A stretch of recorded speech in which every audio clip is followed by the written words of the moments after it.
بچے جو اگلے برس ہم ہیں اور یہ غم پھر ہے، اور جو چل بسے تو یہ اپنا سلام آخر ہے۔ اجرکم من اللہ۔ ادادارو رو، تمہیں رونا چاہیے۔ تم نے سنا ہے نا کہ کربلا میں ایک جوان کے سینے پر نیزہ بھرا گیا۔ میری ماں بہنوں، جناب زینب کی کنیزوں، زینب کی عزادار ہونا، کیا کبھی تمہیں کسی خطیب نے بتایا کہ زینب کی سب سے بڑی مصیبت کیا تھی؟ سن سکو گی، حوصلہ ہے، پتا ہے بازار شام میں علی کی بیٹی کی سب سے بڑی مصیبت یہ تھی کہ زینب کے سامنے بار بار اکبر کا قاتل آتا تھا اور آ کر کہتا تھا زینب میں نے تیرے اکبر کو مارا۔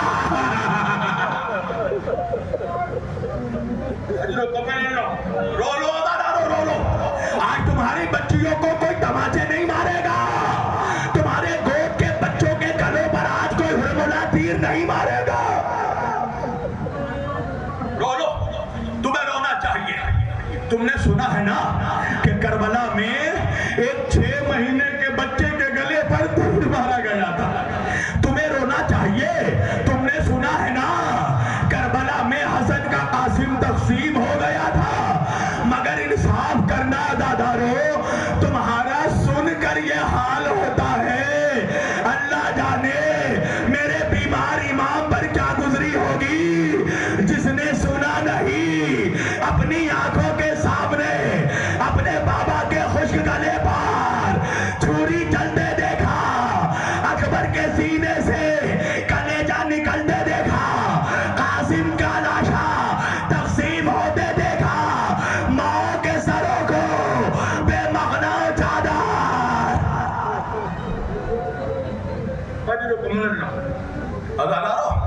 میرا مولا سجاد جب کسی قصاب کے دکان کے پہلو سے گزرتا تھا نا تو قصائی گوشت پر پردے ڈال دیتا تھا۔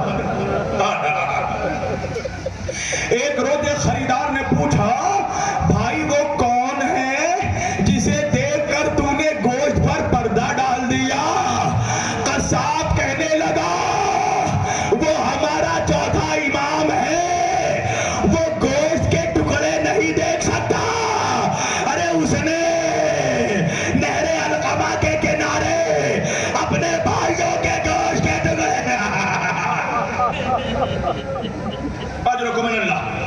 جن کے آنکھوں میں آنسو نہیں ہے وہ اللہ سے اپنے گناہوں کی معافی مانگ لے۔ خدا جن لوگوں سے ناراض رہتا ہے ان کے آنکھوں میں غم حسین کے آنسو نہیں دیتا۔ اجرکم من اللہ، اجرکم من اللہ۔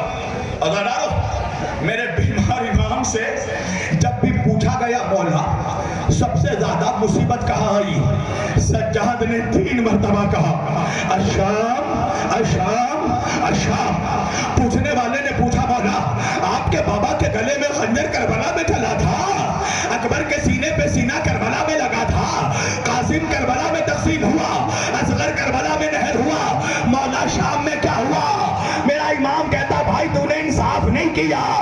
ارے راہ خدا میں سر کٹانا ہماری میراث ہے، سینے پہ تیر کھانا ہماری وراثت ہے، مگر غیر محرموں کے بازار میں بے مخنا و چادر، ہاتھ پسے گردن بندھے پھر آئے جانا۔ اجرکم من اللہ، اجرکم من اللہ۔ ہاں حوصلہ حوصلہ، سانس لے لو، میں تو پڑھوں گا اس لیے کہ مجھے رسول کی بیٹی کے سامنے شرمندہ نہیں ہونا۔ اجرکم من اللہ۔ میرے امام نے 3 مرتبہ کہا شام کا مولا شام میں کیا ہوا کا منحال سن سکو گے؟ جب شام کے قریب ہمارا قافلہ پہنچنے والا تھا تو تھوڑی دور ہمارے قافلے کو ٹھہرایا گیا۔ میلوں چلنے کے بعد ظالموں نے ہم آل محمد کو اجازت دی کہ ہم تھوڑی دیر کے لیے بیٹھ جائیں، اس لیے کہ بازار شام غیر محرموں سے سجایا جا رہا تھا، شادیاں بجانے والوں کو بلوایا جا رہا تھا، تالیاں بجانے والوں کو بلوایا جا رہا تھا، علی کی بیٹیوں کو ننگے سر پھرانا تھا۔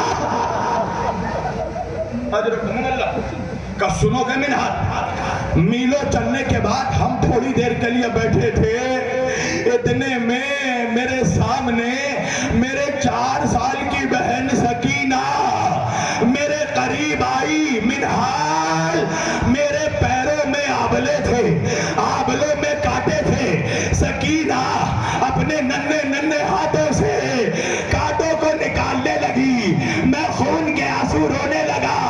منہال نے کہا مولا رونے کا سبب کیا ہے؟ کہا منہال میرے پیروں میں جو کانٹے تھے وہ تو سکینہ نکال رہی تھی، مگر سکینہ کے پیروں میں جو کانٹے تھے نکالنے والا کوئی نہ تھا۔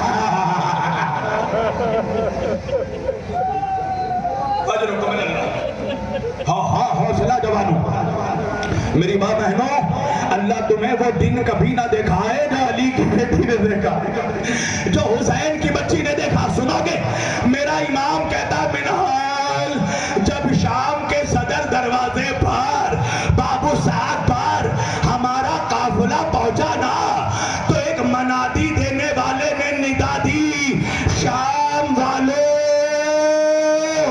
باغیوں کا قافلہ آ گیا۔ منہال یہ اعلان ہونا تھا، کوئی ہمیں کوروں سے مارتا تھا، کوئی دادیانوں سے مارتا تھا، کوئی پتھر مارتا تھا، منہال اس پر بھی دل نہیں بھرا۔ عورتیں بالا خانوں میں جاتی تھی، گرم کھولتا پانی لاتی تھی، ہمارے اوپر کھولتا ہوا پانی پھینکا جاتا تھا۔ سکینہ مجھے دیکھ کر کہتی تھی بھیا بچا لو، اپنی بہن کو بچا لو۔ حوصلہ پڑھ دوں 2 منٹ پڑھ دوں، طاقت ہے سن لو گے؟ چلو میں نے سارا بازار چھوڑ دیا، دربار کے 2 فقرے پڑھ رہا ہوں۔ دربار میں آل محمد کا قافلہ آ گیا، سنو گے کیسے قافلہ آیا؟ ارے 18 گلے 1 رسان، اجرکم من اللہ۔ سنو گے دربار میں نبی کی نواسیاں کیسے آئی؟ سب سے آگے زینب، زینب کے پیچھے کلثوم، کلثوم کے پیچھے رقیہ، رقیہ کے پیچھے کبرا، کبرا کے پیچھے لیلا، لیلا کے پیچھے فروا، فروا کے پیچھے فضا، فضا کے پیچھے سکینہ۔ کبھی دایاں پیر اٹھاتی ہے، کبھی بایاں پیر اٹھاتی ہے، کبھی عباس کو پکارتی ہے۔ اجرکم من اللہ۔ ہاں مسلمانوں، اگر غیرت ہے تو اپنے آنسو نہیں رو پاؤ گے۔ سنو گے ایک سفیر روم بیٹھا تھا، اس نے یزید سے کہا یزید وہ بچی کون ہے جس کے کان کے لو پھٹے ہوئے؟ وہ بچی کون ہے جس کے چہرے پہ خون بہ رہا ہے؟ یزید نے سکینہ کو دیکھا، ہاں ٹھہر کر پڑھوں گا میں، ورنہ یا میں مر جاؤں گا یا تم میں سے کوئی مر جائے گا۔ سکینہ کو دیکھا ظالم نے، کہا بچی تیرا نام کیا ہے؟ سنو گے علامہ مازندرانی فرماتے ہیں 4 مرتبہ بچی نے کوشش کی اپنا نام بتائے مگر گلے سے آواز نہیں نکلی۔ قیامت ہو گئی عزادارو۔ ظالم نے شمر کو دیکھا، دیکھ کر کہنے لگا شمر یہ بچی میرا جواب نہیں دیتی، یہ میری توہین کرتی ہے۔ عزادارو اللہ جانے، علامہ مازندرانی فرماتے ہیں اللہ جانے شمر کے ہاتھ میں کیا تھا۔ ایک مرتبہ مورا بچی کے قریب گیا، ارے ننھی بچی کا، سجاد نے آواز دی میری بہن مر جائے گی، میری سکینہ کو کوئی بچا لے۔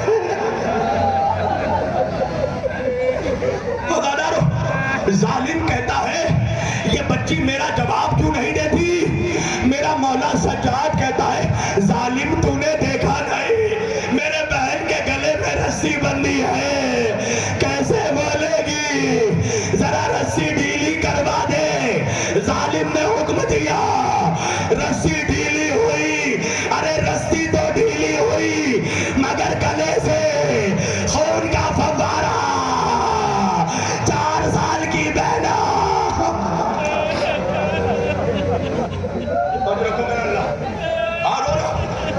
رو لو اس لیے کہ سجاد کو کسی نے رونے نہیں دیا، زینب کو کسی نے میرا امام فرماتا ہے میرے جد پر ایسے رو جیسے ایک دکھیاری ماں اپنے کڑیل جوان بیٹے کے لاش پر روتی ہے۔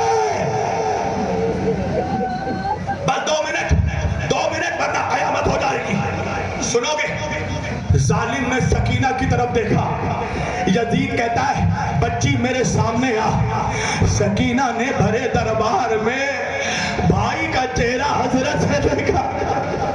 سجاد نے اشاروں سے کہا جا بہنا ورنہ یہ پھر مارے گا۔ ننھی بچی سہم کار ظالم کے قریب جانے لگی، تمہارے دلوں پر چوٹ نہیں لگی کیا؟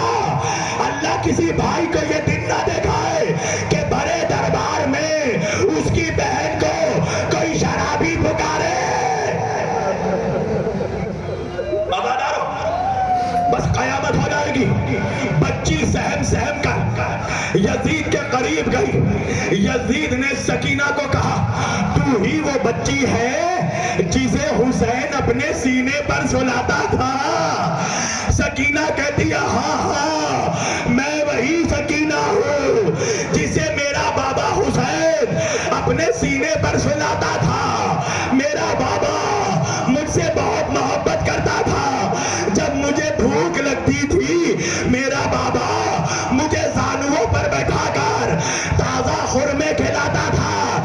قیامت ہو گئی عزادارو۔ یزید نے فقرہ سنا، ایک مرتبہ کہا بچی خرمے کھائے گی؟ سکینہ نے بھائی کو دیکھا، سجاد نے گلا ہلایا، سکینہ نے ہاں کہا، یزید نے اشارہ کیا، دربار میں دشت آیا، دشت پر کپڑا ڈھکا تھا۔ ظالم نے کہا سکینہ